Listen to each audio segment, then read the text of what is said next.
Hey everyone, back with another Mason use case. This one is for recurring scheduled appointments. So a lot of clients have regular appointments, maybe monthly or quarterly or even annually, that they want to track in Ressio.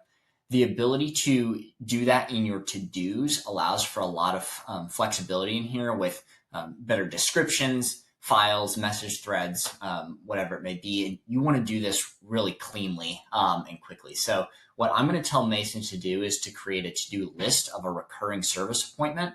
I'll create a list, and then within that, have several tasks that will each have a due date 1 month after each other. And I'm telling it to do this for the next 2 years. So I typed in a little prompt into Mason. It's going to think for a few seconds. Yep, there we go.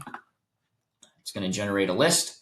I'm just going to confirm that, and then I'll show you what it looks like once that to-do list is actually generated. So first due date is going to be 1 month from when I'm recording this video, and then the next will continue after that. There we go.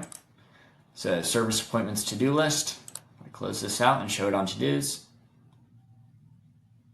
And then I'm going to sort actually in reverse, sort by due date.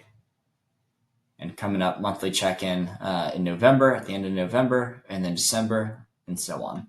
So now we are able to check these off and move on to the next one, but we have the full functionality of a to-do, which is really nice to have descriptions, checklist items underneath this to-do, as well as being able to assign out to different folks and have message threads and files in here. So lots of functionality with to-dos, and using Mason to create these recurring schedules, super useful.